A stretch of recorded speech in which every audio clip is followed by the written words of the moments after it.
Why do you think that interventions implemented before third grade are most effective? Intervention implemented prior to third grade is so effective because of the stages of cognitive learning at this point. In this stage, range, I suppose, you're teaching fundamental basic skills such as letter and number recognition, simple vocabulary, sight words, and appropriate social behavior, etc., etc. These skills are what all education is based on from that point forward.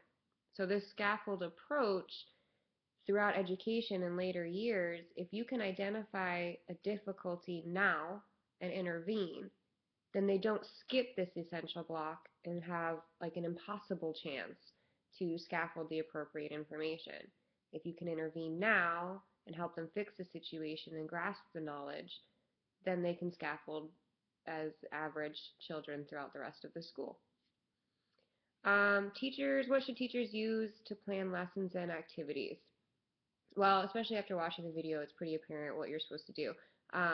Teachers should use a combination of information from assessments, their own observations of what the child needs, even how the child learns specifically, and remembering that hands-on experiences are a great additive to every lesson, very effective.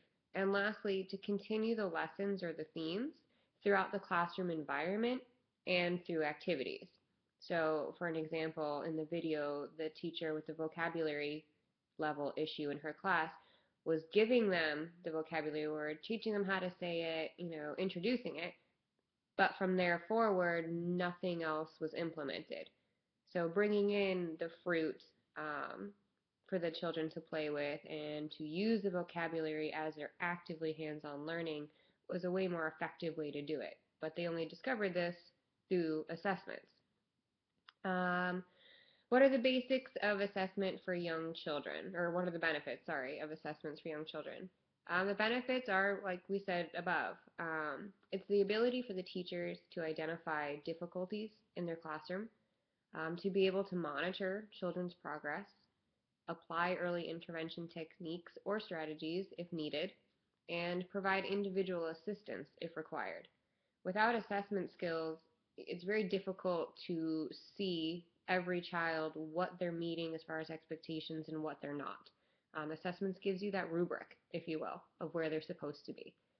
And without proof of assessment, it's difficult to get the children into programs that they may actually need.